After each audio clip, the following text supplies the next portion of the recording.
Hey. So good afternoon, everyone, and thank you for joining us today for our first workshop for this rulemaking.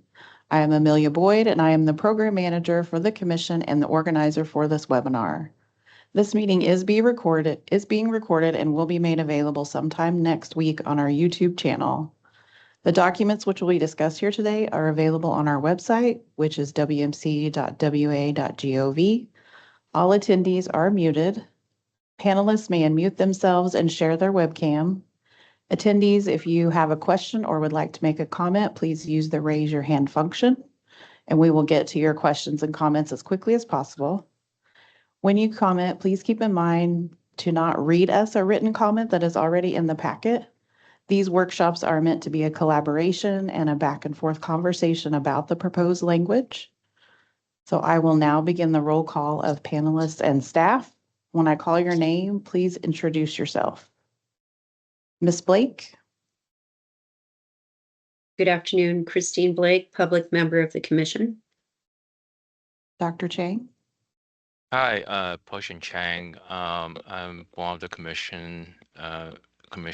I'm a retired family physician. Kyle?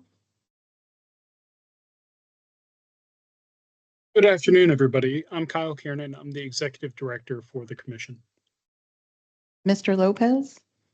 Hi, good afternoon, ladies and gentlemen. My name is Ed Lopez, and I'm a PA hospitalist and a member of the commission. Micah? Good afternoon, Micah Matthews, Deputy Executive Director, Staff to the Commission. Sierra? Hello, excuse me, Sierra McWilliams, Assistant Attorney General. I'm covering for your usual AAG Heather Carter today while she's out. Thank you, Sierra. Dr. Domino, please introduce yourself and then you may begin the script. Hi, I'm Karen Domino, and I'm the immediate past chair of the Washington Medical Commission, and I'm the presiding officer for this rules hearing. Today is Wednesday, July 30th, 2025, and right now, according to the computer, it is 1:06 p.m. This meeting is being held by a Teams webinar and in person at the Department of Health Town Center 2, room 167, located on 111 Israel Road, Southeast Tumwater, Washington. The rule being discussed today is regarding opioid prescribing general provisions in both Chapter 246-918 WAC for physician assistants and Chapter 246-919 WAC for physicians.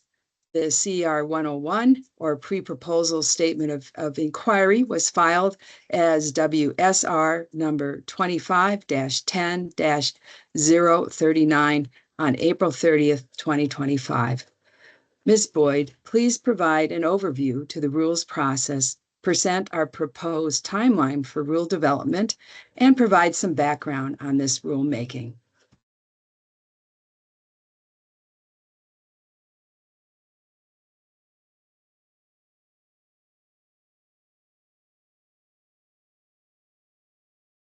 Ms. Boyd? Do you hear me? Sorry, I had my mic here unmuted, but not the one on Teams. Sorry about that. Okay, so since this is our first workshop for this rulemaking, we are going to go over what is a rule and why we're doing this rule and the rules process. So a rule or regulation is a written requirement that applies broadly across a group of individuals or entities that enables, guides, or directs them to do something or prohibits them from doing something. Specifically, a rule establishes or subjects individuals or entities to penalties if it is violated, or is a qualification or requirement that gives a benefit or privilege, or sets qualifications or standards that an individual or entity must meet to get a license or permit, or sets standards that must be met before a product or material can be sold. So a CR 101 or a pre-proposal statement of inquiry is filed by the WMC to announce its intent to adopt, amend, or repeal a rule. This notice includes the rule's subject, statutory authority, and invites public participation. During this phase, workshops are held to collaborate with interested parties in developing the rule language. After considering initial input, the WMC files a CR 102 or proposed rulemaking notice presenting the proposed rule text and a summary.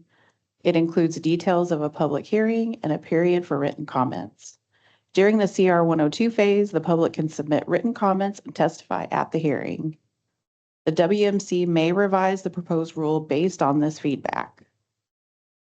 After adopting the rule at the hearing, the WMC files a CR 103 or rulemaking order to make the rules permanent. This notice includes the final rule text and the effective date. Alongside the CR 103, the WMC must prepare a concise explanatory statement addressing public comments and explaining changes made to the proposed rule. So why are we amending these rules? We received several public comments during our most recent round of rulemaking on opioid prescribing, indicating continued concerns from interested parties. Also, a formal rules petition related to opioid prescribing was approved at the WMC July 19th, 2024 business meeting, which initiated this rulemaking process. That petition is included in the materials for this workshop. And then finally, rulemaking is the best approach because requirements must be in rule to be enforced. So during the workshops, we will concentrate on amending the physician sections, which are in Chapter 246919 WAC. The physician assistant sections will be revised to align with these changes and presented at the final workshop of this rulemaking. So now we'll talk a little bit about the background for rulemaking. So RCWs are laws that establish the legal framework for prescribing in Washington state. These statutes define who is authorized to prescribe medications, including controlled substances, and under what conditions. RCWs set out requirements for licensing, delegation, record keeping, and the safe and appropriate use of prescription drugs. They also provide the legal basis for disciplinary action if a prescriber violates state prescribing laws. The WMC implements and clarifies these statutes through rulemaking.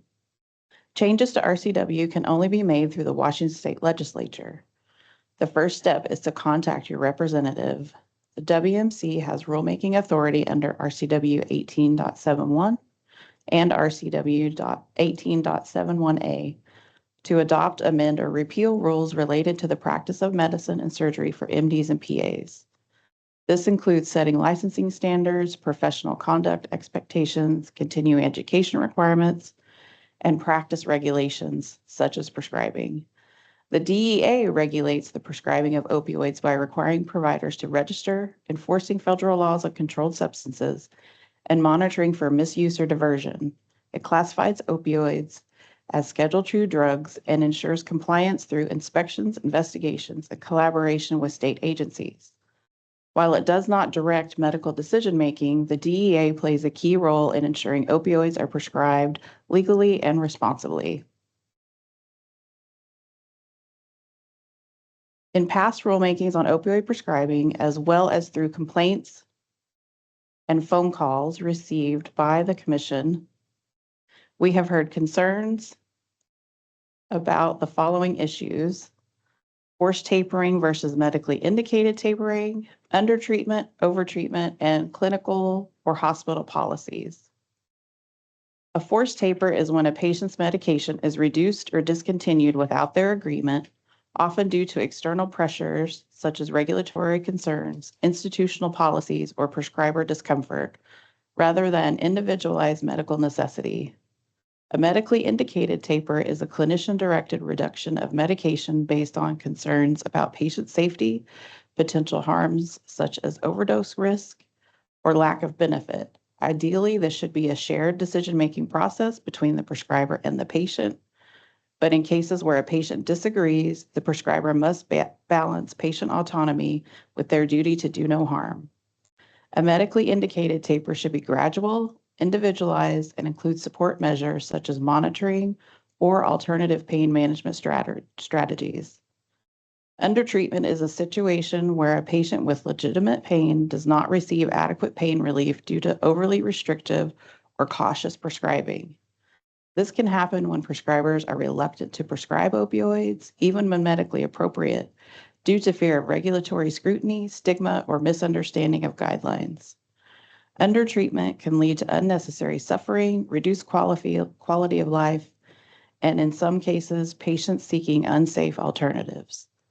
It is especially concerning for individuals with chronic or intractable pain where opioid therapy may be essential to daily functioning. Overtreatment and opioid prescribing occurs when patients receive higher doses, longer durations, or more potent opioid medications than medically necessary. Clinic and hospital policies that overly restrict opioid prescribing can create barriers to effective pain management, leading to undertreatment of patients with legitimate pain needs. Such policies may be driven by concerns about liability or regulatory scrutiny, but can unintentionally limit a prescriber's ability to provide individualized care. The WMC does not establish clinic or hospital policies and does not have the authority to mandate changes to them. So here's our proposed timeline for this rulemaking, which may be adjusted as workshops are held. If there are any questions about this timeline, please use the raise hand function within the Teams platform and I will call on you.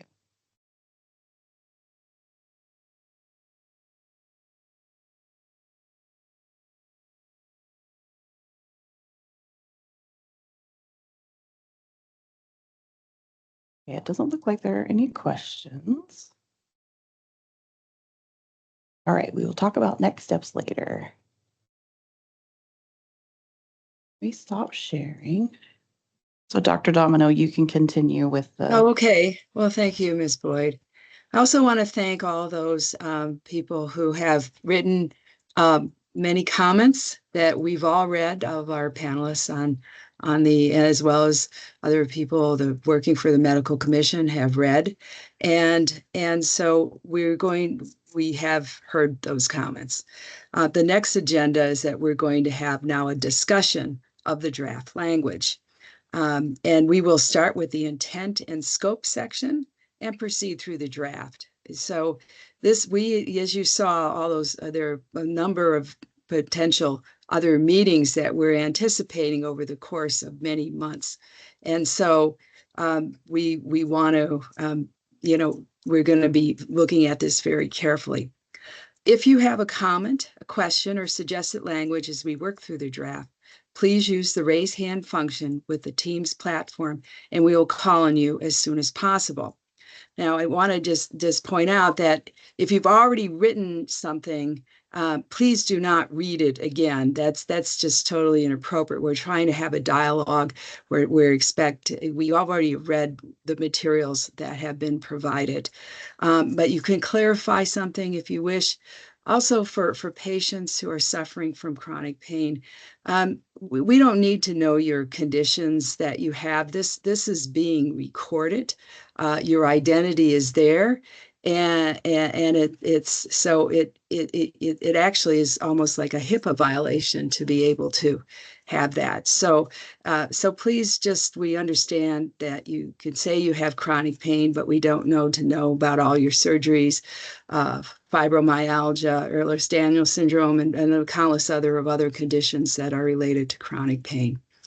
So with that in mind, I just also want to let you know that at 2:45 p.m., we're going to pause the discussion to review the next steps, to schedule the additional workshops. You saw just a little tentative kind of thing from Ms. Boyd that we'll look at later to figure out additional sessions and conclude this session. So with that in mind, and Ms. Boyd, will you be calling on the people since I can't really see everyone? I do see one individual now uses the raise hand thing. That's Jeb. Yes, I will do that. But Jeb, if you want to go ahead, you can.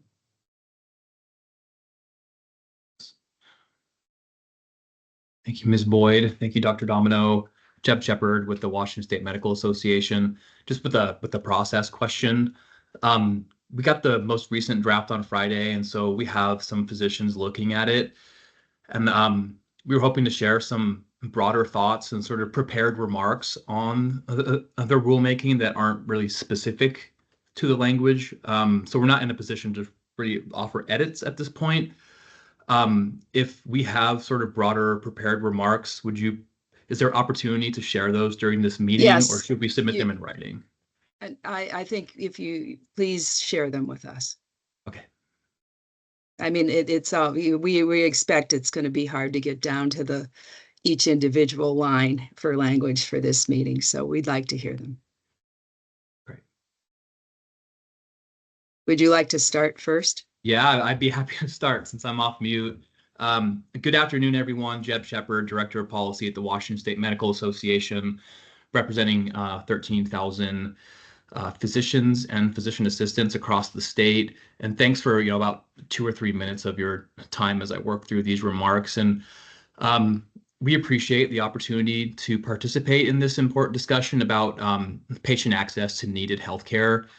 And we're thankful to Maria, Cindy, Rose, and other advocates and the commission for initiating this conversation. As we are aware of the challenges that chronic pain patients are experiencing, accessing medications, and we're committed to working on solutions. In 2024, the Medical Association, recognizing this problem at our House of Delegates, created a work group that interviewed a wide range of stakeholders, including physicians of various specialties and patients, and came up with a set of recommendations for improving access to pain management treatment in Washington State. Our lone recommendation to the Medical Commission is that it conduct reoccurring regulatory review of opioid prescribing rules with the goal of improving pain management, improving access to care, and aligning with most current clinical practice. And we made that recommendation because conducting reoccurring regulatory reviews will ensure Washington's prescribers are following the most current clinical practices and will improve the quality of pain management for patients and for prescribers. So we are thankful that we're having this discussion today and that there's going to be sort of a longer period to continue these discussions. We also worked with the Medical Commission back in 2017, 2018-ish during implementation of House Bill 1427. And we prioritized in our advocacy around not finalizing rules that restrict access to care for patients that need opioid therapy.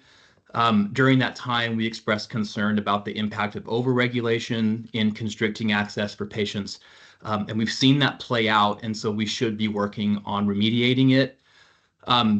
Based on our cursory review of how other states approach opioid prescribing regulation, we believe that the rules that stem from House Bill 1427 are some of the more detailed and onerous in the country, particularly around chronic pain management.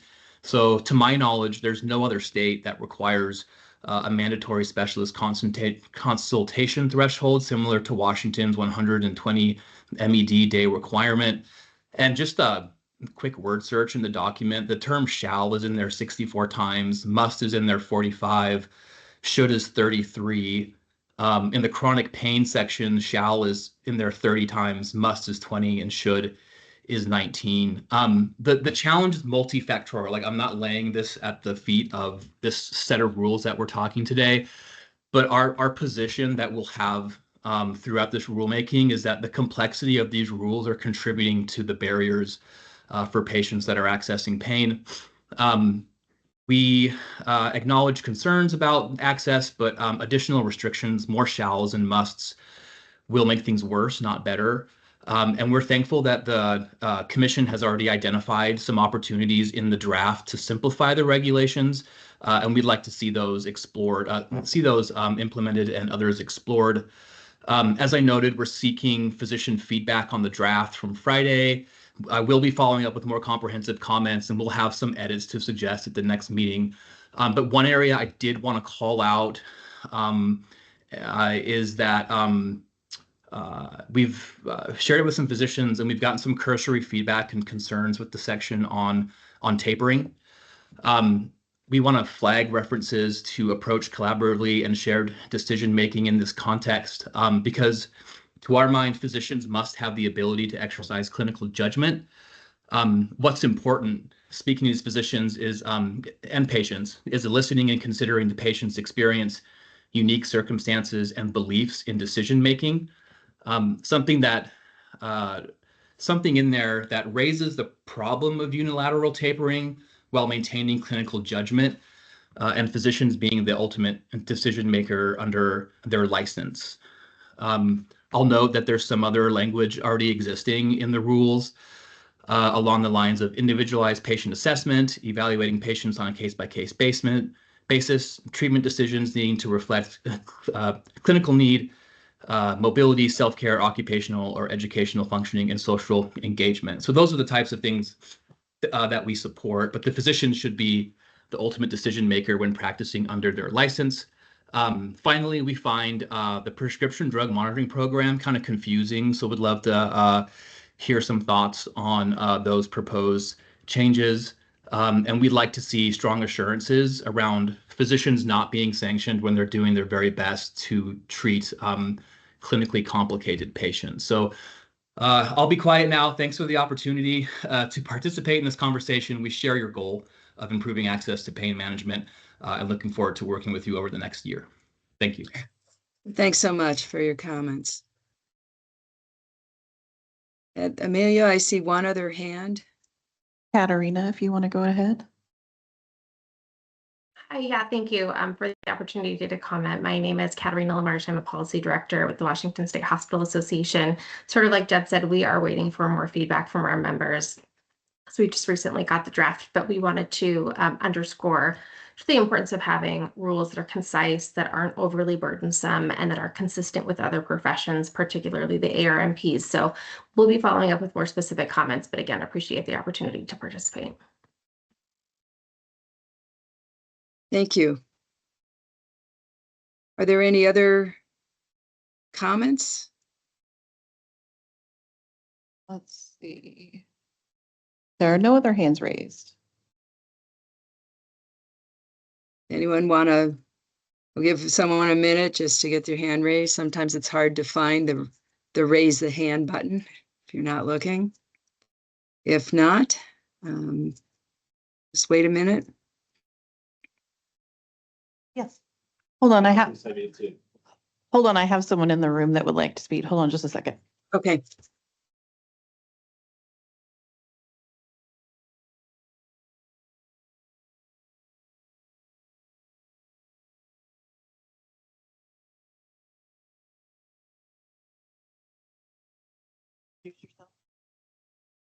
Yep.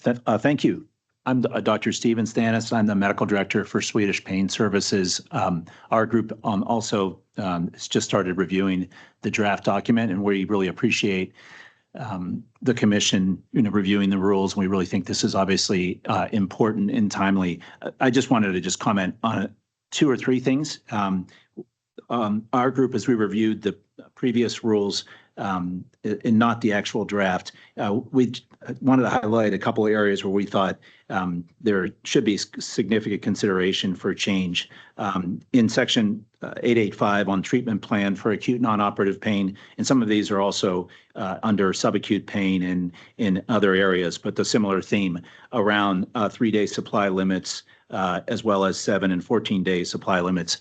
As clinicians, I think we all appreciate the issues with the misapplication of the 2016 CDC guideline and what that led to. And we feel that the 2022 guideline that removed the 3-day supply and 7-day mention, as well as the 90 morphine equivalent limit, those were really important. And we just are hopeful that the draft is going to understand that and the new rules will reflect that, because we think that has still continued to lead to a lot of barriers for our patients.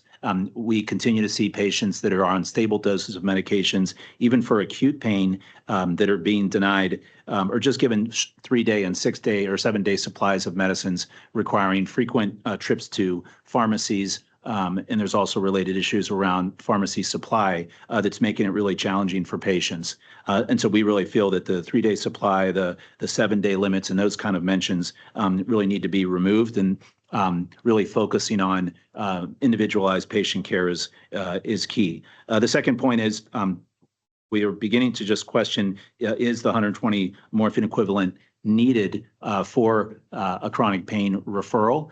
We understand the access issues around chronic pain clinics and getting patients in a timely manner, but we feel that the context of why the 120 morphine equivalent was used a number of years ago is very different from today. Prescribing is very low. The morphine equivalents are very low. In just using this artificial 120 morphine equivalents, I think we feel adds more confusion and really shifts the focus on looking at the patients individually versus looking at a certain morphine equivalent as a need to get pain consultation or specialty care.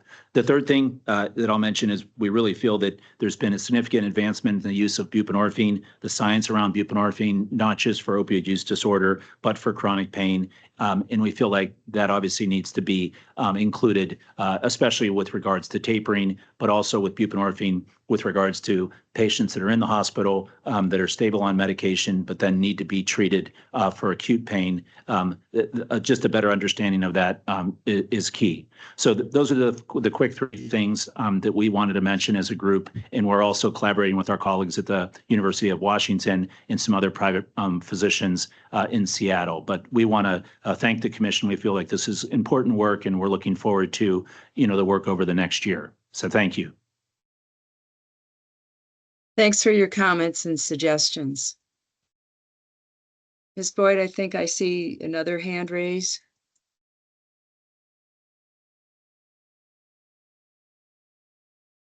I don't Rose, have a you can- name there. Yeah. It's Rose. You can go ahead if you'd like. Hi there. Just one quick comment. We noticed when we were reviewing the draft of these rules that we were there for when they were all created. And the time that these were all written originally, we were all firmly believing that, overprescribing was leading to all these dramatic upticks in overdose deaths. And we have come to learn in the years since that that has not always been the case.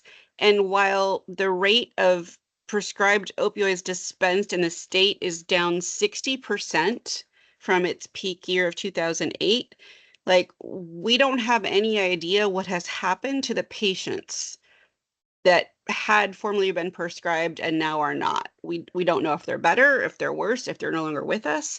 So we are hoping that we can now, with what we now know with today's evidence, take a fresh look at some of these rules and determine which are still appropriate guidelines to have and which are maybe things that could be updated to more reflect what we now know to be true about the use of long-term opioids for chronic pain and for acute and other trauma pain. Thanks. Thanks for your comment. Any other comments? Looks like G has a comment. Gina, if you would like to go ahead.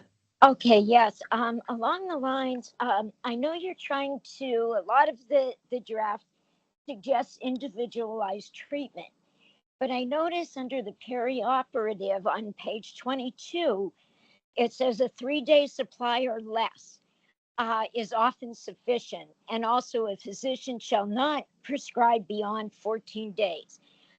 I think that should be taken out of there because, again, people vary. I've had 5 cervical surgeries alone, let alone lumbar, and there is no way you could get only 3 days of medication. And I think each person, again, it should be individualized because only the doctor knows what surgery you actually had, what problems are still left. And I just think it should be left up to the doctor and done on an individualized basis. Thanks for your comments and suggestions. Thank you.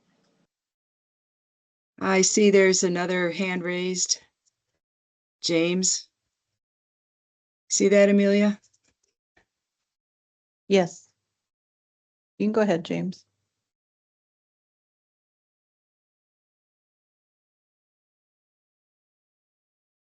Says he's self-muted.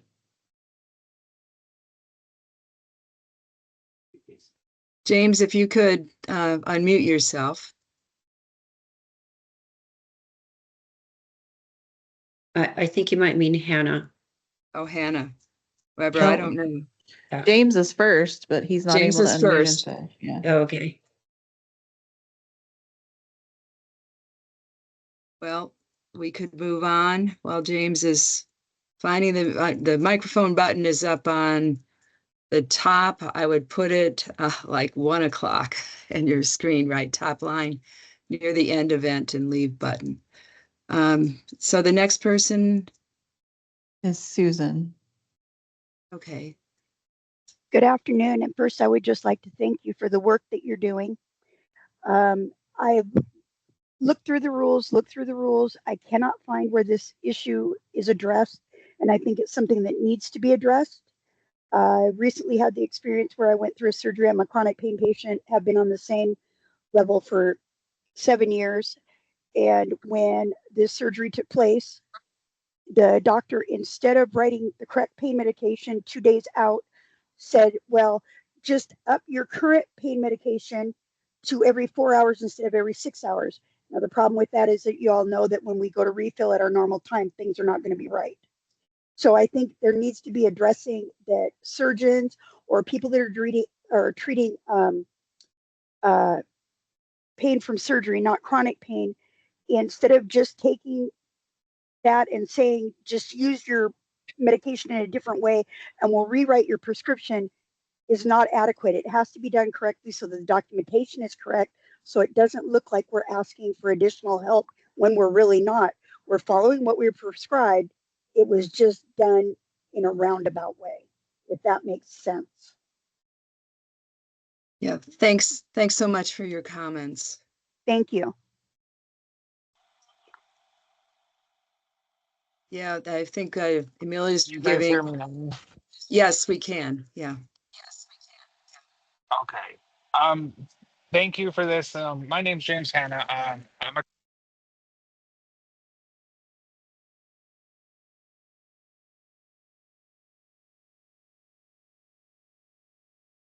We did lose your voice.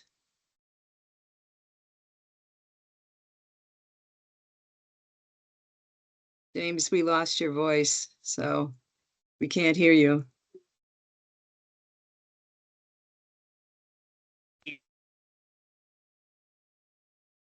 I don't know if you're of the 120. Sorry, James, we missed a lot what you said. I don't know if the internet's unstable or what is happening. Says that that can't be changed.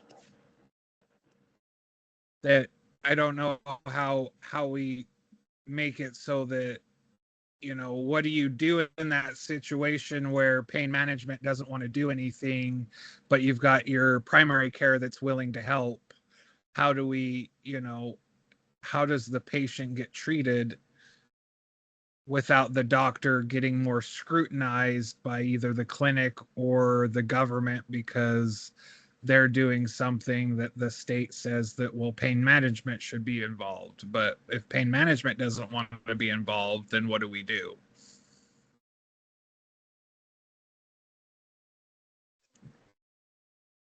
So Thanks, that's James. my only concern.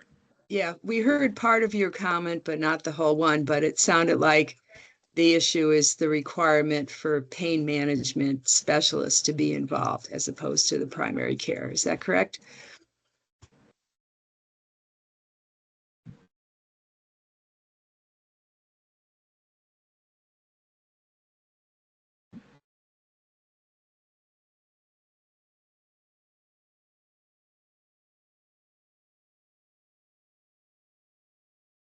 Well, I think while we're working on that, anyone else have any sort of comments that they'd like to say?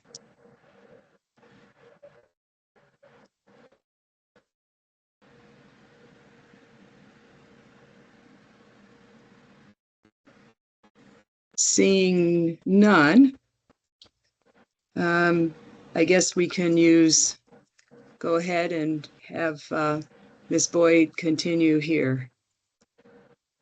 Okay, thank you, Dr. Domino. So we will just start at the beginning with the suggested language changes we have right now and then work our way through.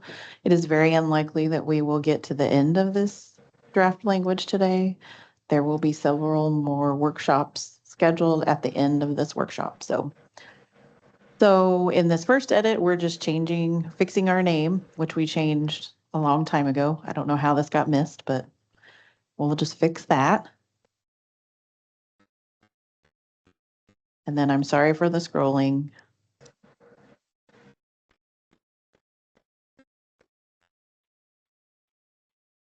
Okay, and then, so this is all in the intent and scope section.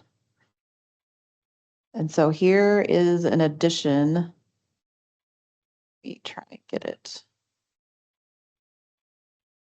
Won't be able to see all of it, unfortunately.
Does anyone have any questions about this change? I know that's right. It's kind of hard to see.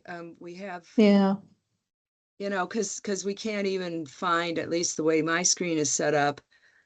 Even though I tried to X something out, I can only see a few sentences. So you should be able to change the zoom on your own screen. Amelia, you can't go smaller than what's there right now. I'm trying to do that myself. I think if you reduced your zoom, it would give people more options. I will do that. And everybody's got to know to zoom in on their own.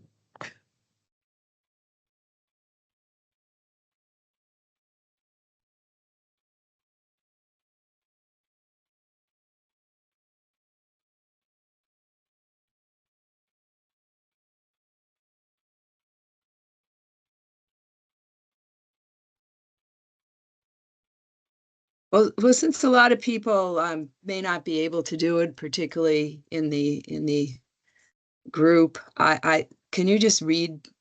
Would you mind just reading it, the stuff in red? And Sure. So it's the sentence that starts with compliance with applicable state or federal law is required, but physicians, and this is the edit, but physicians and the institutions and employers they work with must understand that the Medical Practice Act of Washington and commission rules supersede any federal guidelines relating to the practice of medicine or prescribing of opioids for pain control. Individualized patient assessment should be the focus of a physician's care. A physician should not rely solely on rigid guidelines to establish dosage limits or to implement tapering of a patient's medication. are we taking comments from all the part, just the commissioners, or comments from the public as well? I do see a hand raised. So, yeah, that's the purpose of these workshops, is to get public feedback. I mean, Yeah, obviously great. the commissioners can speak as well, but yeah, that is the purpose. Great. So there's someone with a hand raised, at least one person. Go ahead, Rose. Yeah, hi, it's Rose again. For clarification, does the intent and scope section have the same force of law as the rules themselves? No. Got it.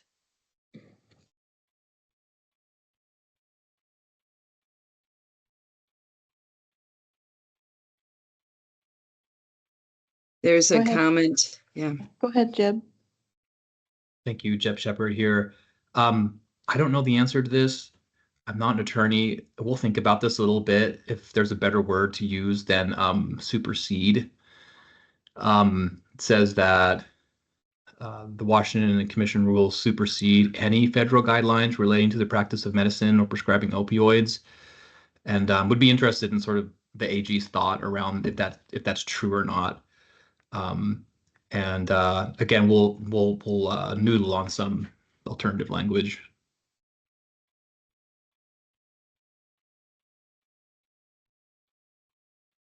Sierra, can you speak to that? Yeah, I'm gonna make a note of this and kind of provide some input later. Yeah, I'm not quite sure what the scope is of what's going on in this section. But thanks for bringing that to my attention. Thank you. So I'm hearing that we'll move on from this particular piece at this time for future conversations. Yes. Okay. So here's our first. What I did with some of the language is I just made a note. So if you look at the side over here, it says that there's a note here that there's some suggested language from the petition that initiated this rulemaking. So the petition would like us to add the following language, which is ordering, prescribing, dispensing, administering, or paying for controlled substances, including opioids, shall not be predetermined by the specific morphine milligram equivalent guidelines. And then that same addition is requested in, I think that says 905. It's very small for me, so yeah, 905.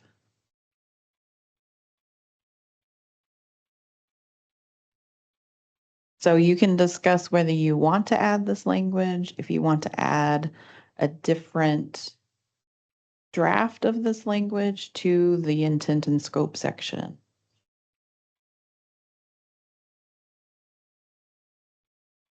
Does anyone have any comments or suggestions about this?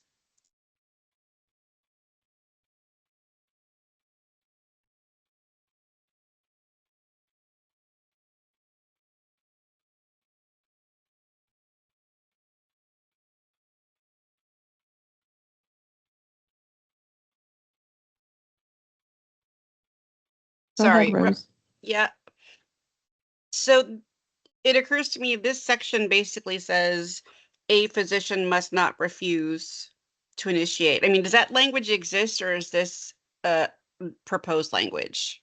So I'm talking about the little note that's above that Oh, got it. paragraph. Got Yeah, it. right here. Okay. And I guess if the intent section doesn't have force of law, if we're going to put it someplace, shouldn't we put it in 905 where it would have force of law? I guess I'm unclear about the intent section. If it doesn't, like, we have a lot of stuff in here that's great language, but if it isn't, you know, if it's just sort of overview guidance, I'm not sure how effective it is to put changes here. And that's its intention, is to be a guideline. Go ahead, Sierra. Yeah, I don't know if this is helpful, but just the intent section, it can be helpful in interpreting the rest of the rules when you have that clear intent of overall what the commission's philosophy is on the rules. It can make it, kind of clearer and set the stage for the actual enforceable pieces. Thank you. So commissioners, then I would need you to decide whether you want to include any form of this suggested language here, or if you would rather discuss it in 905.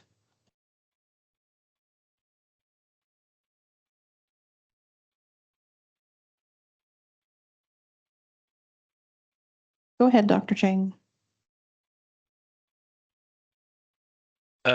So I liked your edit here, although going by what Jeb was alluding to is that using the shall and must, and those are sounds pretty strict. So I'm wondering if the must can be corrected to should, but that's just a suggestion. But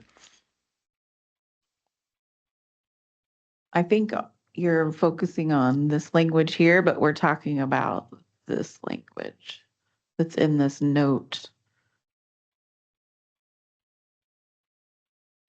So this is the suggested language over on the right that they want inserted yeah, into so the intent and scope.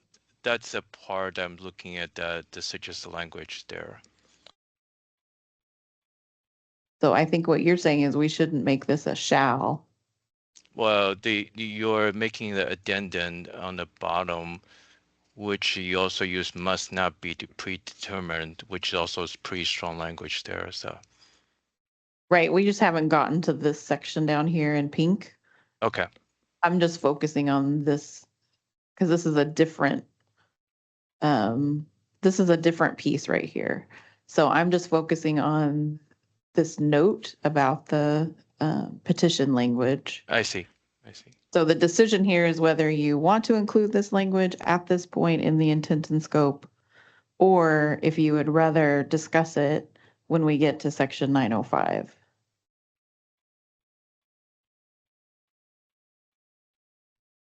Discuss it when we get to 905. And also, Amelia, it's Chris, I cannot increase that font for me to be able to read it. I think that has to come from you. I tried myself here, but you're sharing your screen. I can't increase your screen.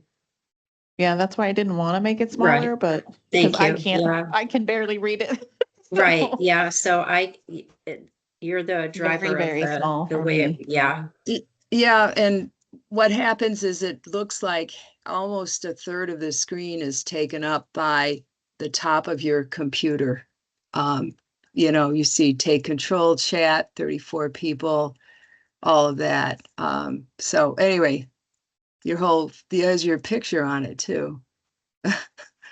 In the little corner. Anyway.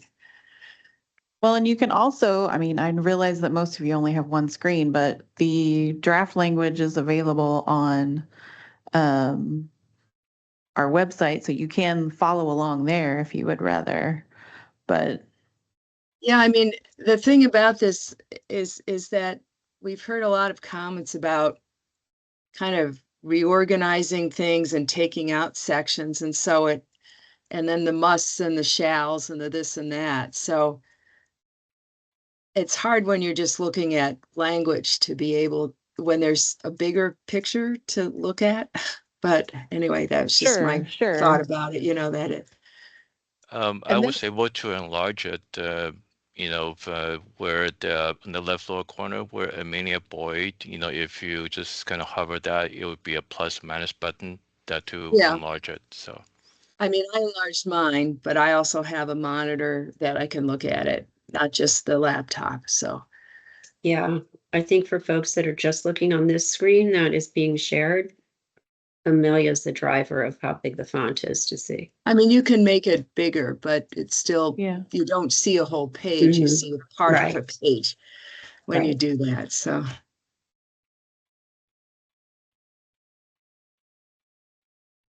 So would you like to move on, or what would you like to do at this point?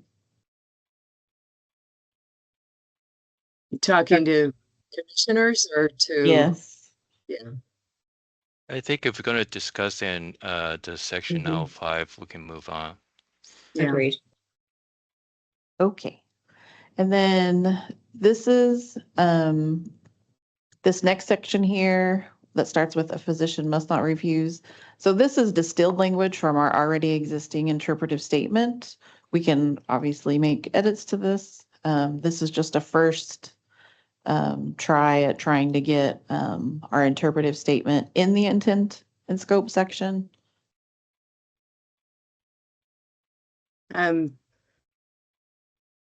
Mr. Matthews is Go ahead, Micah. Thanks, Dr. Domino. Just a clarification for the commissioners on this one. We have historically received legal guidance from our AG that if we have a long-standing policy or an interpretive statement and it doesn't go away or get altered, it's recommended that we add it to the rules. It's just because that's effectively how we're using it. So that's one of the reasons that you see what Amelia has provided for you here.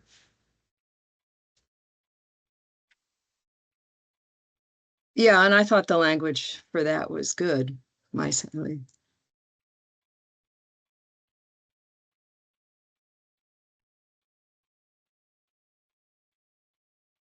I agree with that. Oh, it does have a must, Mm-hmm. but it says solely, and so that modifies the must. Mm-hmm. But we felt this was important. I think there may be other musts that and shalls that can be removed. This one, we thought it was important.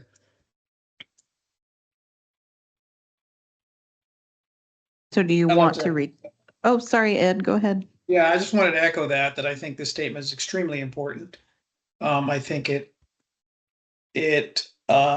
shows the collaborative process between the patient and the importance and the responsibility of the physician provider. Agreed. I think we really deliberated over this one and came up with it for that reason.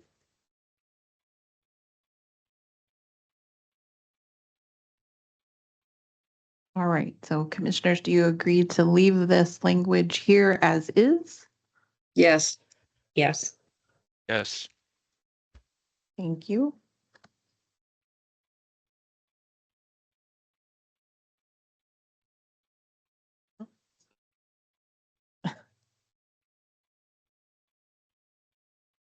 And then there are some grammar edits that we won't delve into, like this one. This is just an edit that Word told me to make or told someone to make, so. Okay, so now we are through the intent and scope section. Hopefully we didn't skip anything. Okay.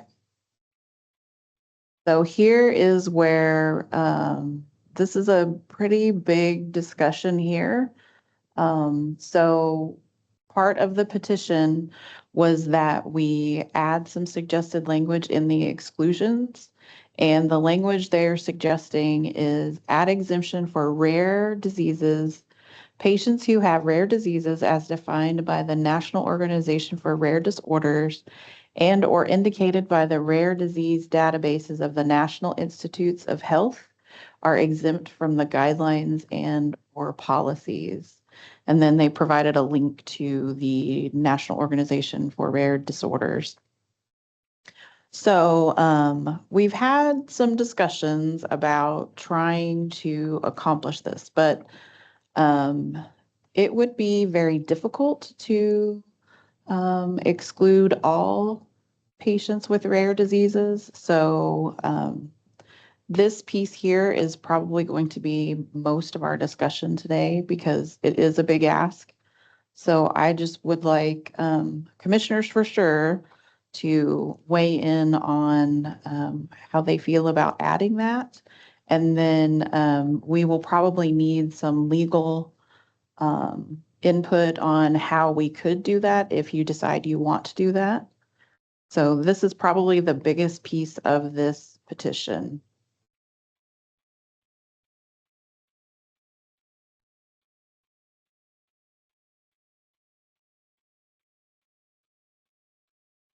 What are your thoughts, commissioners?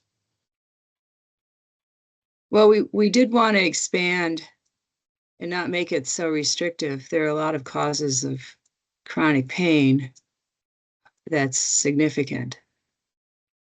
I didn't know with the WAC 22.4, whatever, okay, read on this screen, 246-919-905 through 980. I don't know what those are, just offhand.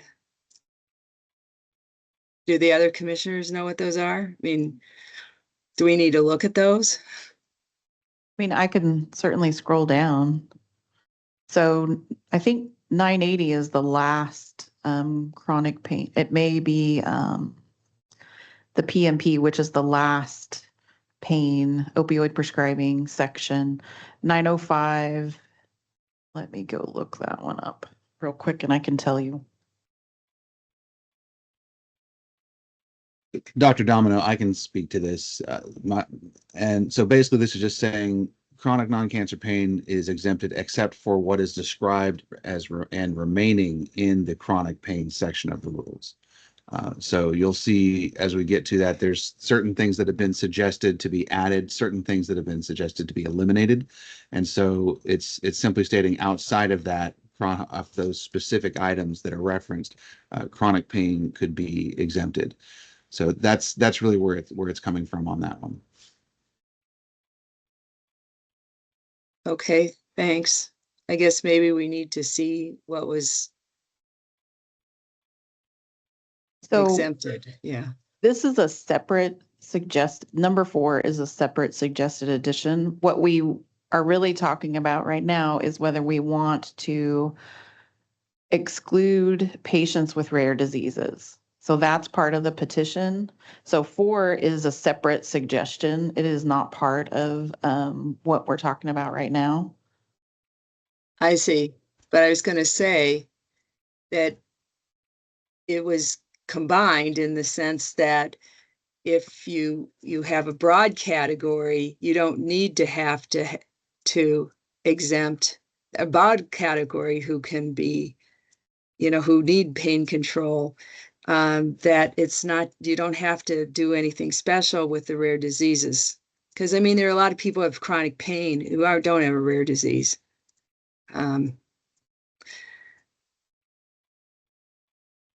But that's the ask, is that we exclude all patients with a rare disease.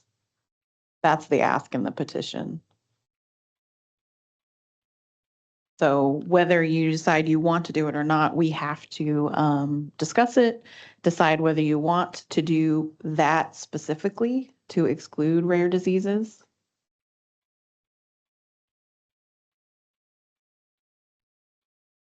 And again, we would probably need some legal input, whether you make that decision.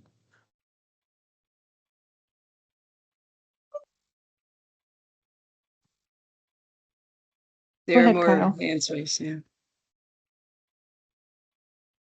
Go ahead, Kyle. Yeah, my concern with this section is the term rare diseases without clarification. So I'd like to see, perhaps it would be helpful for me to see a clarifying statement that follows rare diseases as described in. That way, there's a reference point for what constitutes rare diseases. I can see or foresee in the future, in the not too far distant future, someone with what they consider to be a rare disease being managed or stopped by their physician and filing a significant complaint that this person violated the WAC that talked about not including rare diseases.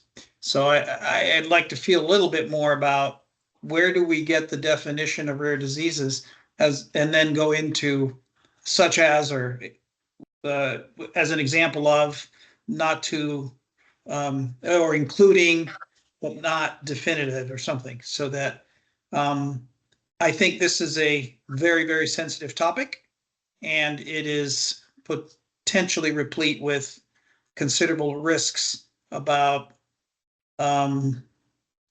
debating what is a rare and what is not a rare disease. I agree. Even if you put, but not limited to, that leaves you wide open still.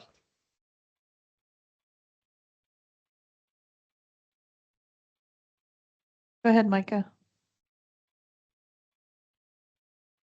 Thanks, Amelia. So, commissioners, I've done some research on this with respect to what was being suggested. And so the first thing I'll do is address Mr. Lopez's comment about listing things out. So as you can see, that's talking about 1,500 rare diseases on that database. So just the first point is listing out each individual disease in rule is going to be difficult. I'll just go ahead and say that Amelia can give you a timeline of an estimated timeline of what it would take if, say, a new disease got listed and we thought it was worthy of inclusion. We've gone through that a couple of times, and it's not a effective process to list that out. The second thing I'll say is I've got some concern on how diseases get added to that database. It's a NORD, as far as I'm understanding, is a non-governmental entity, and I could not effectively find a process or a criteria of how things get added to that database. Finally, looking through the list of rare diseases, there are a number of conditions that are on that database that are not pain related. Autism jumped right out for me, as that is not a pain related condition. That's entirely different. It could have some co-occurring conditions that lead to pain management needs, but it's not in itself a pain generating condition. So with that being said, I'm not going to make a recommendation. Just wanted to make sure that you were aware of those three issues.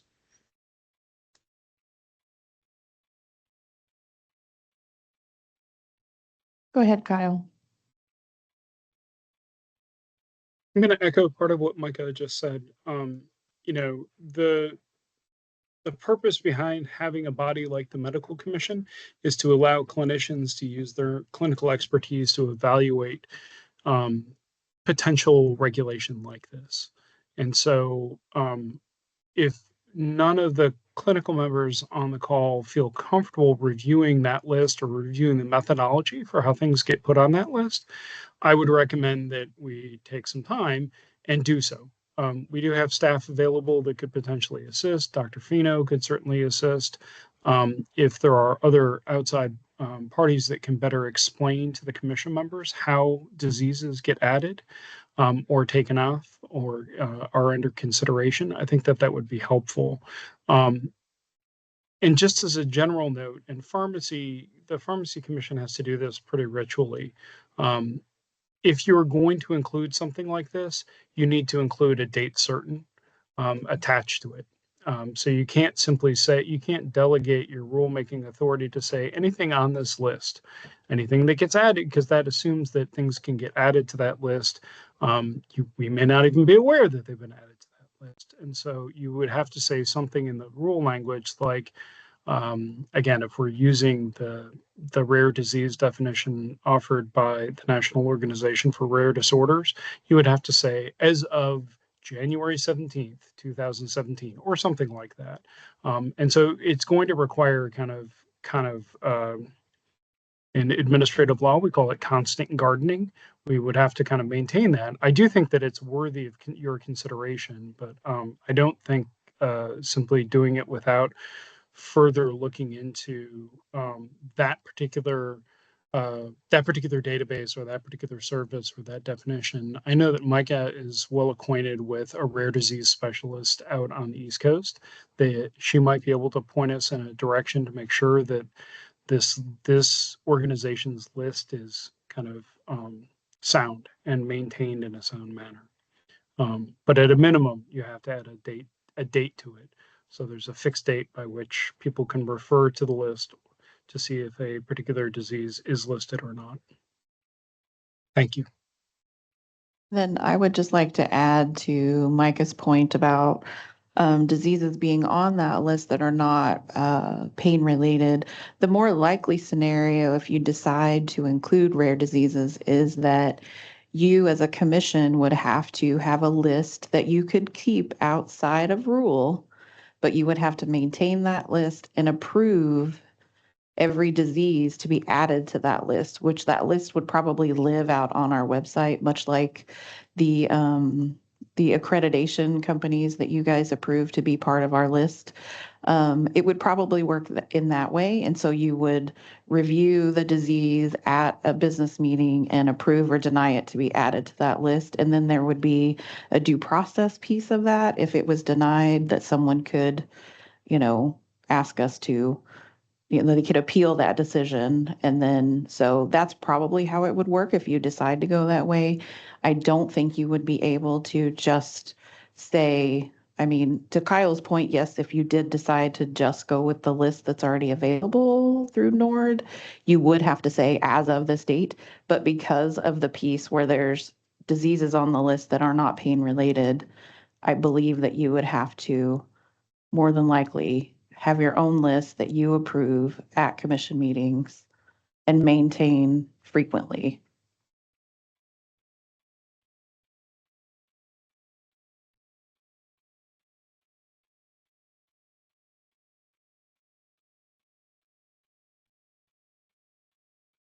Go ahead, Dr. Chang. Yeah, definitely. I listened to it. I did have, concern about this list, and when I briefly look into the list, and you're right, there are multiple diagnoses that we don't know, that actually generate pain or not. And if we just broad strokely including this list, that means is that we are telling all the physicians that you need to be familiar with this list, which is daunting. And, you're not going to be able to get the physician to say, yeah, I know this is definitely on the list. So, for that. And then there are several, definitely when I just briefly look at it, I see quite a few cancer diagnoses, which is already included in that one, first one, the treatment of patient with cancer-related pain, which is already pretty kind of covered that part. And then there are a lot of genetic disorders that's also on the list, which also makes it difficult to determine those are actually pain-generating disorders. So yeah, it is very difficult to say, yeah, go ahead and include the list in the sections.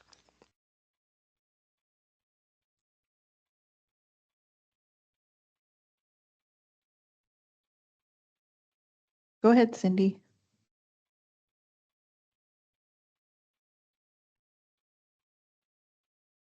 You're muted. There you go. Sorry about that. When we're talking to patients, the constant isn't the disease, it's the symptom of intractable pain. So you may have a person that has a rare disease that has no pain. So to me, an exemption of the definition of intractable pain would make more sense, just because so many people would be left out of that exemption. And not only that, but it makes it very easy for a prescriber to say, okay, you don't have a rare disease, then you don't get treatment, which is a really big problem.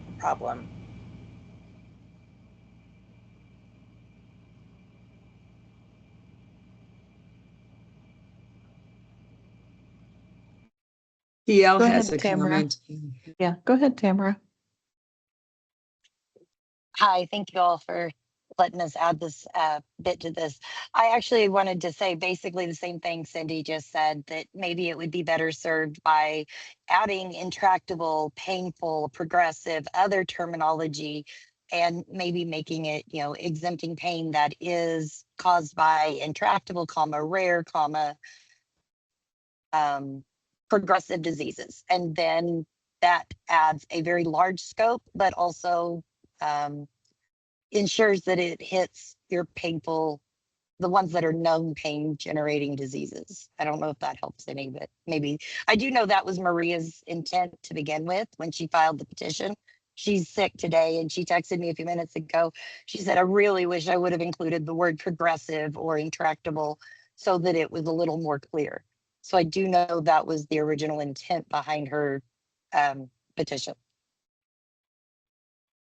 Thank you. Yeah, this is Dr. Stanos. I think adding this would add significant confusion at every level. As a pain physician, or even in primary care, we see patients with chronic pain, and some of it's poorly described, or they may have multiple different pain complaints.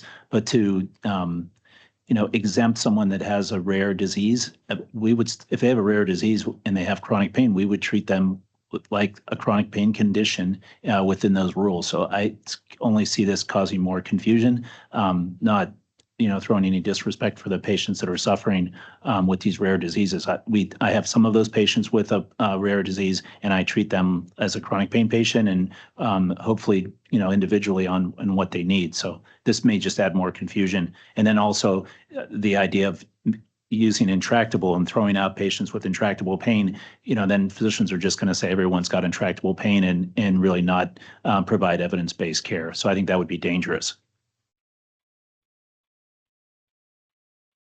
Go ahead, Rose. Yeah, I agree. The idea of trying to maintain a list of rare diseases that do in fact have pain conditions, and then expecting our doctors to go like, oh, let me check this list of some 100 conditions to see if my patient's on this list. That's not practical. I don't think that's going to translate into doctors going, oh, yes, I can now treat your pain.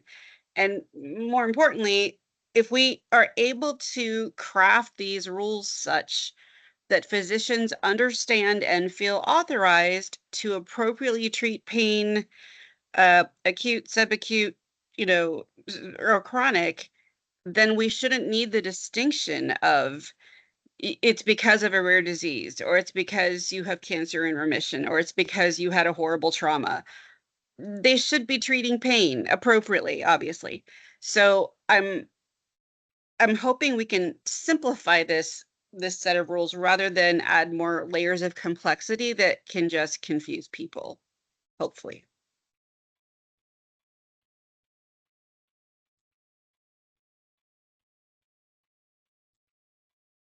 Thank you, Rose.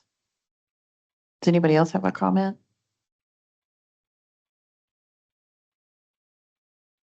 Go ahead, Mims.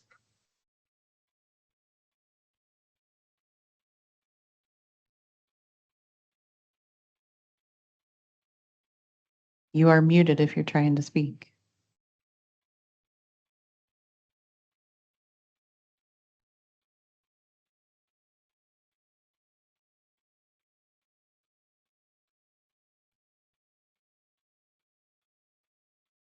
So Mims, you may need to check the settings for your microphone. Is this better? Can you hear me? Yes, we can hear you now. Thank you. Okay, I'm sorry. I wasn't sure if this part of commenting was only for commissioners, so that's why I didn't comment before, but can I comment during this part? Go ahead. Okay, thank you. The distinction between chronic and intractable, I think, can be confusing, and I don't want to make things harder for doctors who already have so much on their plate with patients coming in requesting more help with their pain coverage. But the intractable part for me helps people understand that no matter how much I can throw at this, it's intractable and I can't get rid of it. And it's going to take an individualized approach. And I think that is to me, that's the whole root of redoing this, is to come together collaboratively with patients, looking at everybody individually and not just as the disease or, the condition.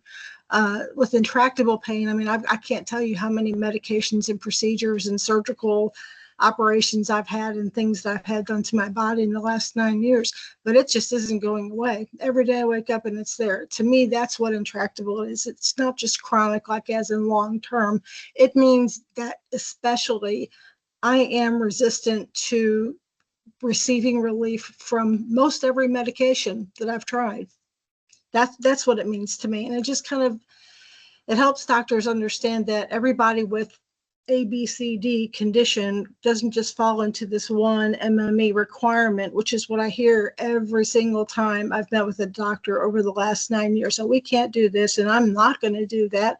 And not only am I not going to do that, this is what you will get, and this is what I will do for you.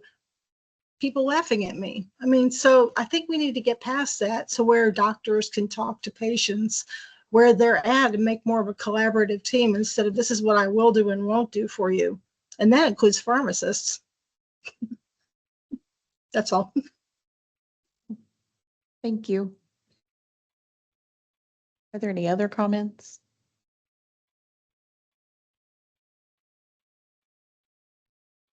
So commissioners, go ahead, Ed.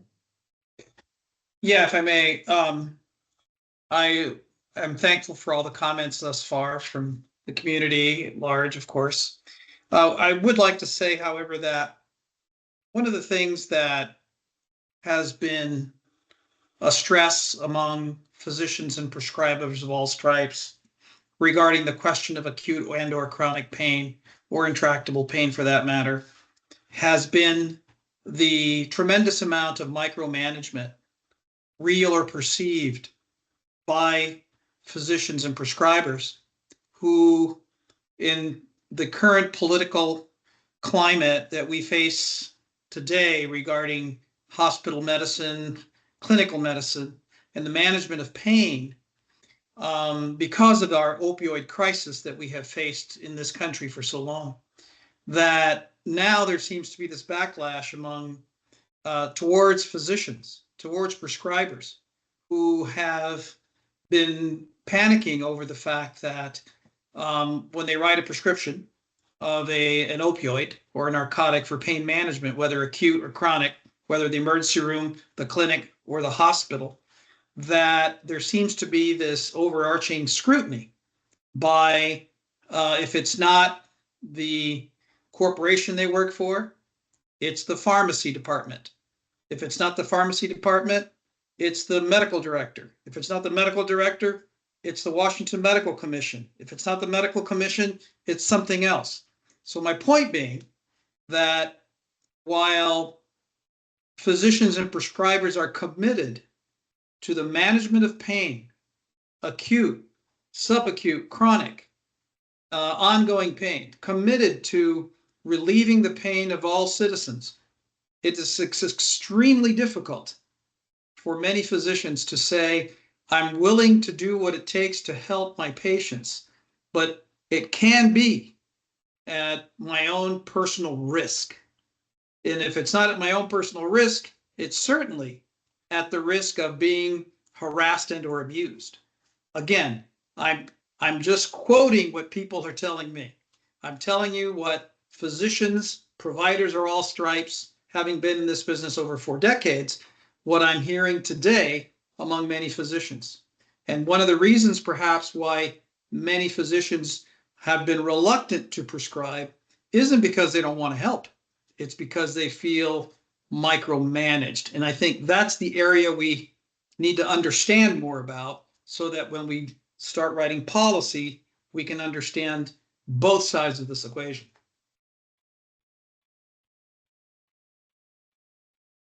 Thank you, Ed.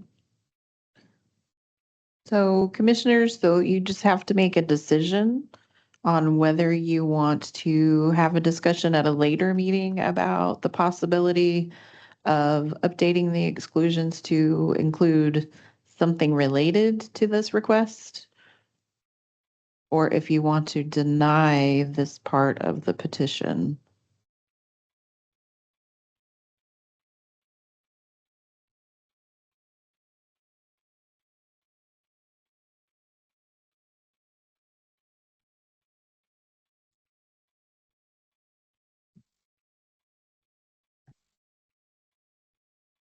Oh my God. So we do have a couple of hand raised. While the commissioner's thinking about that, go ahead, David.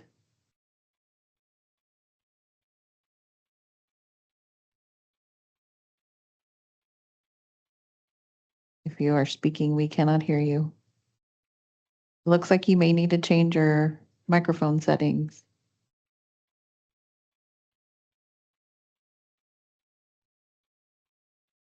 So while David is trying to figure that out, Sierra, if you want to go ahead. Sure, I just wanted to check, Amelia, was the petition granted to open rulemaking on this issue? Yes. So they had 3 overall points that they wanted to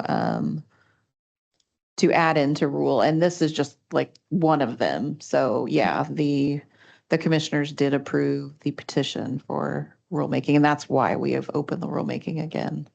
Okay. So my understanding is that that is the grant or the deny, and then, but once the rulemaking process occurs, that's going to end up where it does based on, input and decision making. I don't think a decision needs to be made right now. It's obviously important to keep the petitioner apprised of what the end result is, but that's just my input on that. Thank you. I just want them to decide whether they want to look at this further or if they just want to move past it because they don't want to include it.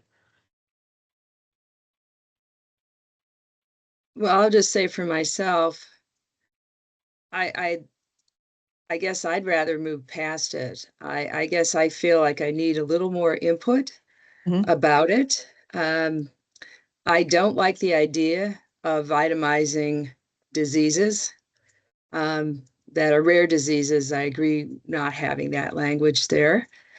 I worry there are other patients who do have chronic pain that isn't cancer related or in palliative care. We added sickle cell disease because the CDC explicitly excluded them from the pain rules.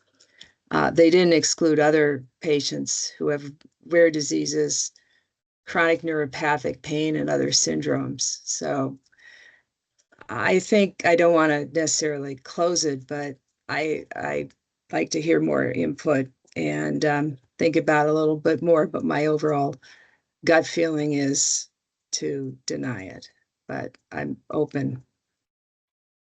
So we can certainly focus on it at a future workshop. Maybe towards the end of the workshops, we can come back to this particular piece and maybe just have one workshop where this is the main focus, where we talk about whether you want to include any kind of language. That'll give us some time to do some research on it as well, if that's what you would like to do. I'd like to support that premise. Okay. Amelia, it's Chris. I do too. I don't want to come to a hasty decision today. I think I'd like to think about it a little more. Okay, sounds good. And David, I think you can go ahead and speak if you'd like. Yes, I'm a recently retired family physician who's dealt with the issues of who am I willing to prescribe chronic opiate therapy to, and also having been on the other side of the equation, having had back surgeries of my own, trying to wade through the who can I find to help me manage my pain. So I understand a lot of the comments, and I listen to the pronouns. Some people say we, and some people say they. My one comment I really like to chip in on is that there's a big difference between empowering physicians in this day and age of opiate crisis, and we're labeling providers as part of the problem for the prescription practices, and as a result some of us feel overregulated and would like to be empowered. So on the issue of the rare diseases, we simply want to be empowered to be able to treat those if we choose to, but we can also use it as a loophole to say, I don't want to get shanghaied into having to treat someone with a rare disease that I really don't feel comfortable or competent in treating. So please word it in such a way that it empowers doctors, but doesn't tie their hands or compel them to do things. And with that, I'll bow out. Thank you. This is Dr. Chang. I just, my feelings is that I'd rather not include the list because that definitely would tie the doctor's hand. Because then, basically we have specific time. The point is that how do you treat the pain? It doesn't, it's regardless of, the diagnosis. And so the focus is on the pain, not on the diagnosis. And if you're just simply using the list of this diagnosis, you're really going to tie the doctor's hand, making decisions. Thank you, Dr. Chang. So I think we can, if all the commissioners are fine with it, we can move past this one and we'll bring it back to a future workshop. We're going to hold several workshops for this rulemaking, so it can be the focus of one that we do in the future, if that's okay. All right. So now we would talk about this addition here from MM means Micah. So I don't know, Micah, if you want to add anything to this proposed addition.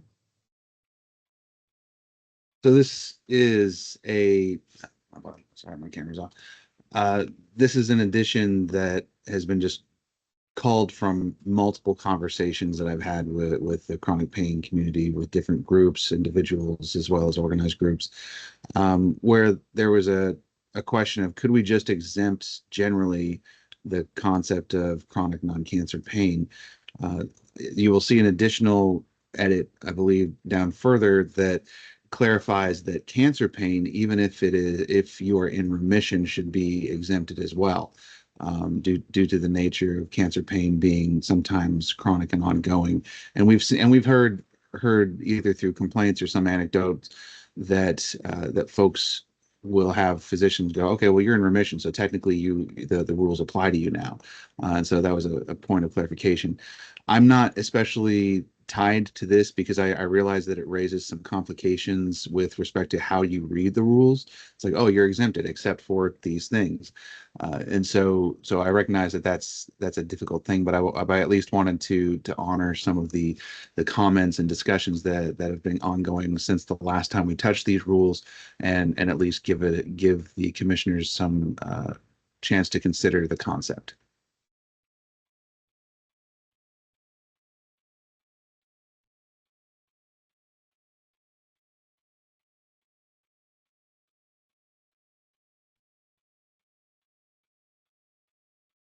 So there are edits later in these sections that he mentions that call back to this edit. So as we get to those, we can discuss them at that time, and then we will come back to this particular edit, if that works for everybody. Works for me. Yes. Right. Okay, so now we are moving into the definition section. There were a couple of, this is something that Micah mentioned, adding this sentence to the end of the definition for cancer-related pain.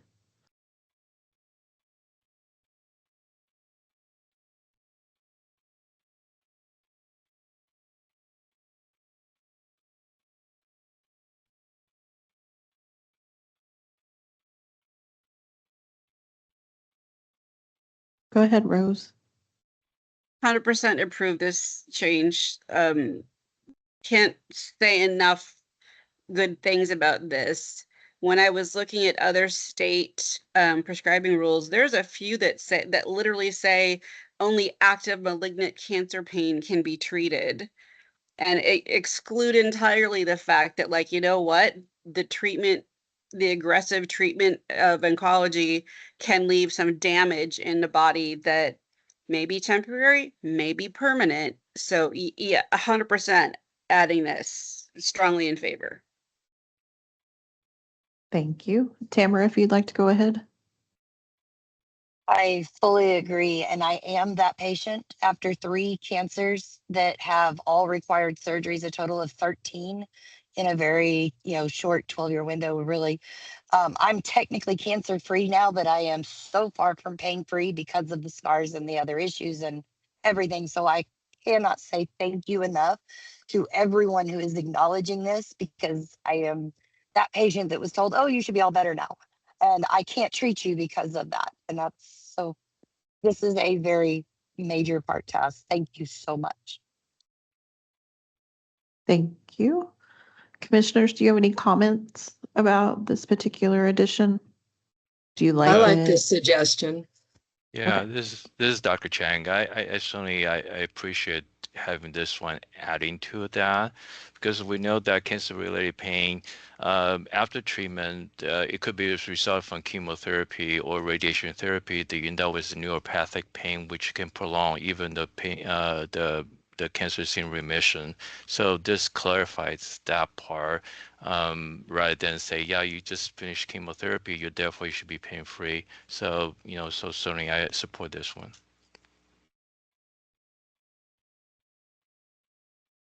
Ed and Chris, do you have any comments? Well, I was going to just mention that this is a perfect example of how simplicity can be so powerful. You've got one little sentence here that makes such a huge difference. If we could only master that simplicity in this document, that would be lovely.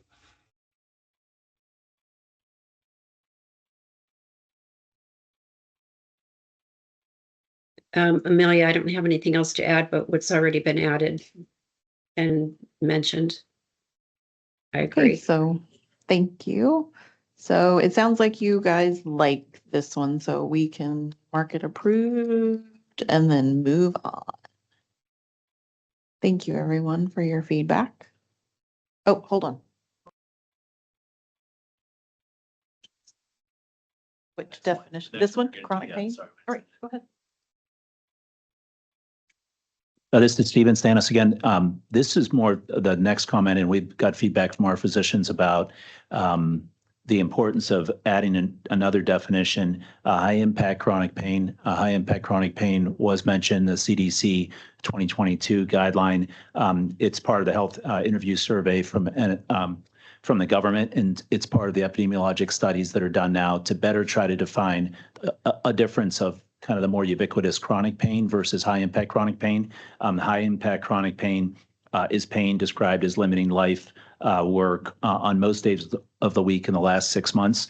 It affects, I think, close to 17 million Americans versus the 50 million that report chronic pain. So we feel it's important to start using this term more, because those patients with high impact chronic pain are probably those that are more likely to seek medical care. And it just helps to kind of improve a better description of chronic pain. So we feel it's important to consider adding high impact chronic pain in addition to the chronic pain that's already listed. And that may be a kind of more helpful for clinicians and for the public. So that was our only addition for the definitions. Thank you. Commissioners' thoughts on that suggestion?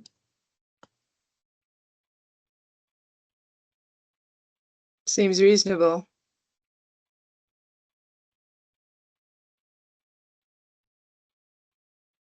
Yeah, I agree with that addition. Agreed. All right, I will work on that. All right, any comments about this suggested language over on the right from Washington Patients in Intractable Pain? This is their suggested edit over here on the right. I'm going to go ahead and read it in case it's too small. So their suggested edit is chronic pain means pain that persists or recurs for longer than 3 months.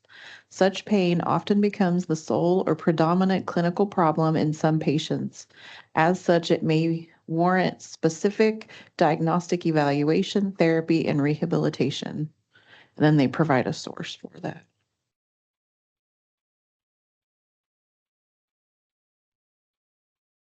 And then just something I will say is that this chronic pain definition that's in our rule currently is mostly unchanged from the model rules that the department created back in 2017 and you adopted in 2019.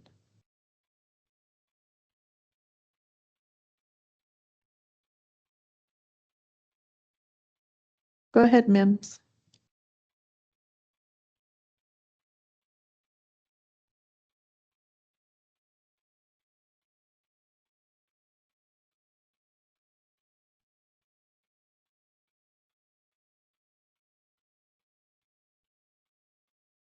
I don't know why your microphone's not working now, but we cannot hear you if you're speaking. Because I've got 2 microphones on my computer and I forget to click the other one. Sorry. Oh, Can you hear me now?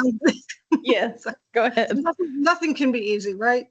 I was just going to say, when Dr. Stanos mentioned high impact chronic pain, that was a term I hadn't heard of, which I'm surprised because I've researched like crazy. But anyway, I looked it up and I did high impact chronic pain versus intractable pain. And basically it said they're the same thing. So I don't know. I mean, I understand the resistance that I'm not knowing it because I'm not a doctor. I know that people don't like changing and complicating things, but I just want to put it out there that intractable pain according to the internet, is really the same thing as high impact chronic pain. It just says intractable pain is a severe unrelenting pain that's resistant to most treatments. And they just both differ in their impact and management, but they're the same thing. They compare to each other. That's all I wanted to say. Thank you. Thank you. Go ahead, Rose. Yeah, I just want to say we snagged that definition from the IASP, the International Association for the Study of Pain, and we liked it a little bit better because it's just a little bit more descriptive. Because the way the rules are written, it says pain that which persists beyond the usual course of an acute disease, as if, oh, it just didn't get fixed. It was an acute pain that lasted longer. No. A lot of us have conditions that are just gonna be forever, not just it lasted a little longer than 6 to 12 weeks. So I like that this focus was more like, this is pain that's going to persist or recur for longer than 3 months and maybe forever. So those were our thoughts there of just, it seemed like a little more patient-centered to say it wasn't just acute pain that lasted longer. It was like, it's a whole other thing.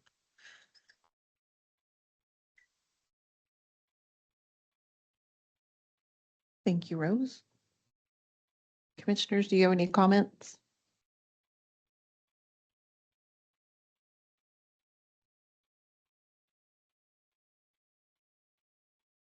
Thanks, Amelia. Thank you. Ed, Karen, Ocean. Yeah, I'm I've got open nothing to more a to offer. change of suggestion, but want to think about it. Okay. The Sorry, Ed, go ahead. IASP definition. Well, I was just going to say I have nothing more really more to offer. Yeah, same thing here. I mean, whether we keep the one number 5 as stated or change to ISP, to me, they're fairly close, so I don't have any preference for that. Thank you. And then what are your thoughts about Dr. Stanoso's offering of defining high impact chronic pain separately? I like that. Okay. To me, I think when you say high impact, it does suggest that it include the the daily functioning activity, the daily living activity, because it does mean say it's impacting that part versus intractable pain is simply just talking about pain alone, even though definitions seems very close. But in terms of the wording, I like the high impact chronic pain better. Okay. So that's something I can work on and bring to a future workshop. Okay.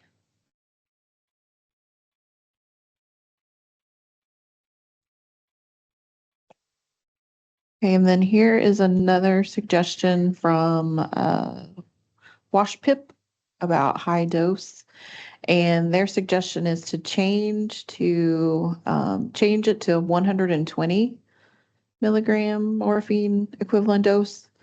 And then they state that there is no valid, quote, high dose definition as each patient's metabolism, individual risk factors, and patient response dictate that the type and dose of opioids must be individually titrated, but at a minimum, it seems logical to use our own state's referral threshold as the definition for high dose, not outdated CDC language, which has proven to be a hardship for patients and providers.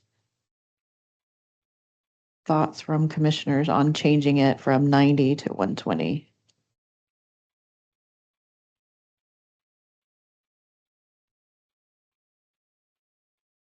Go ahead, Micah.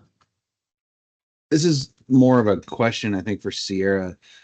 As we've gone through this, I go back to 1427, and I forget what the 2010, 2011 bill was. But is there a legal requirement for us to have this in the rules? Some sort of a consulting threshold. I know in the 2010 bill, it did seem to There you go. Thank you, Rose. 2876. It did require us to have that as part of the rules, but I don't know if that law is still in effect. And that was a question that I had as I went through and reviewed this. Gosh, I love having the answer at the tip of my tongue, but I'm afraid I'm going to have to write the second one down and get back to you guys after the meeting. Yeah, thanks. Appreciate the question. I had the very same questions. Thank you. Go ahead, Rose. Yeah, we'd be happy to just remove the dose numbers at all out of this. I just wasn't clear if we could, because so many of the other bits of the rules talk about low, medium, high risk based on dose or whatnot. But it just seems sort of ridiculous because, we had 90 because the CDC, had 90. But now the CDC says high dose is anything over 50 at this point. So like why are we trying to map to the CDC in any scenario at this point? It's kind of ridiculous. And if we must have a high dose definition, which I sincerely hope we can find a way not to have, but if we must have one, it just seems to make so much more sense to say, listen, if we're keeping the 120 referral rule that you got to have one, then that's the dose. That's the high dose, and everything else under that doesn't require a referral. But if the bigger brains than mine on the King Commission can get rid of a way to get rid of the actual dose definitions, that's even better. I would take that all day. So go back and think amongst yourselves and see what you can come up with. Thank you.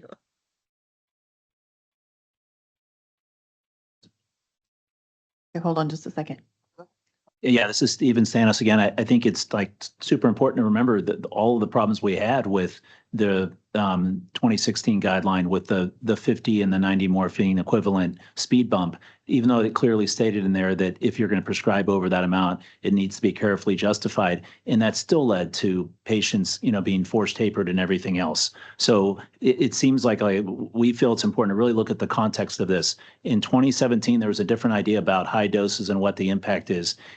Now in 2025, that is much different. And to keep putting these numbers out here, I think still kind of keeps adding to that this falsehood that the higher dose are the people that are at higher risk. So we feel that maybe keep the 120 for a consultation, because maybe that means that the primary care doctor is struggling to treat the patient. They need to see a pain provider. But to say high dose versus low dose, 90 versus 50, it just continues to add problems. And again, that's why the CDC clearly took that out of the specific recommendations. And we would expect that the Washington State should do the same. Otherwise, we're just continuing with that ongoing confusion for providers. And then PBMs and everybody else that is still struggling with that. So we feel that this high dose is misleading. Thank you. Go ahead, Tamara. I wanted to say part of the reason we did turn in our recommendations, but they were too late for this. And part of it was this exact issue. I had consulted with an attorney to find out if that specific statute and the ones that govern this, the definitions and others in it, had required a specific high dose definition, and if there was a threshold. So from what I understood, and I'm not saying I'm like the definitive here, but I personally, our organization and attorney suggested we do a high dose definition, and then everywhere a specific uses high dose, like in high risk definition, the word high dose is in there, I believe. And I think we recommended the best thing we could do is remove the word high off of all of those. That way, when a provider is evaluating for risk, whether it be low, moderate, or high, they are just instructed to look at the dose, not with a quantifier before it. And by removing the entire high dose definition, we actually, I believe, stay within the statutes. And I also believe it opens up way more so that there's less, it does away with most of the confusion that we personally hear from doctors and patients about the different doses and the thresholds and maximums and all that. So that was one of the things we spent a lot of time on and suggested deleting high dose definition completely and the word high out of all of the risk definitions. That way they weren't quantified. Sorry. Thank you, Tamara. Go ahead, David. There, I got my mic off, right? Yes. I'm going to very respectfully disagree with that, because as a doctor who did this for 40 years, I always liked that 120. And because if it wasn't there, then patients are going to say, use excuses for why they can't do it and expect me to not, to maybe go beyond what I would feel comfortable with. I always liked the 120 because I had no control over it. I could disregard it and accept the consequences, and sometimes I did on rare occasions. But what I liked about it is it helped me, one, to bring in a consultant and to be able to enforce, the patient to do that. Now, I'm not hung up on 120. Maybe if we gave a range of 90 to 120 and said at the provider's discretion, they can set this for their own standard, but I still like having something in the law that makes a recommendation that we, the practitioners, can hang on to say, listen, we're really getting over, where the law says I should be consulting, and I think that this is a good thing for you. Thank you for that. So we have gone past our time to break. So from commissioners, I think my understanding is that we're going to revisit this one maybe because there's not a real decision Yes. here, and we need to do some research on whether we have to have those Right. thresholds in rule. So we'll stop here, and then we will discuss. You'll give us the next steps and the Yeah, schedule so for hold upcoming on workshops. just a second. I'm going to stop sharing that and start sharing something else.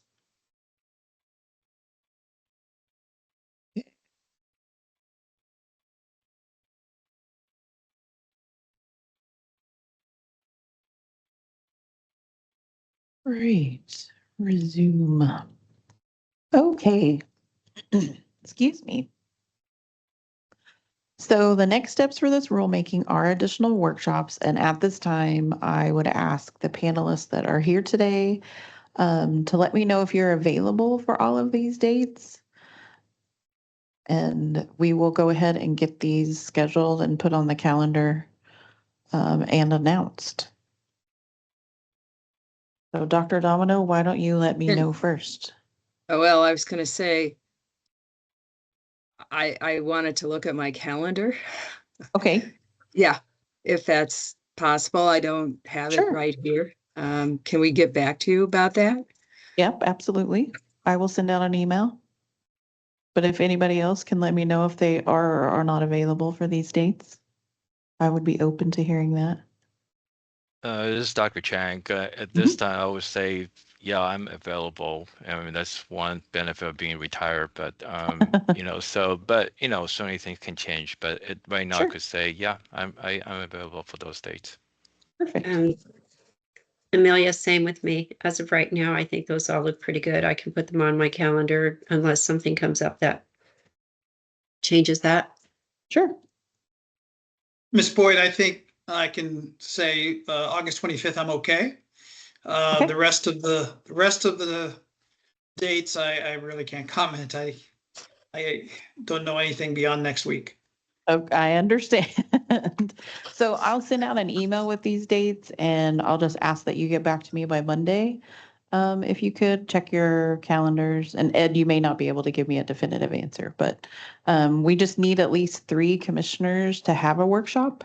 So we've already got Dr. Chang and Ms. Blake, then we are, as long as we can have Dr. Domino, because she is usually the presiding officer. So we try to work these around her schedule as much as possible.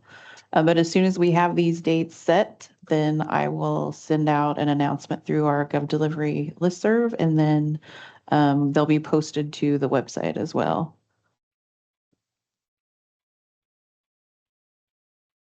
And that is all that I have. So Dr. Domino, you can round out the script. Okay. Are there any questions about the schedule or rules process? Any other questions? Please raise your hand. Don't see any hands. If no one else wishes to speak, I will close the workshop. Thanks so much for everyone's participation. It was very, very helpful and informative. Thank you, everyone. Thank you.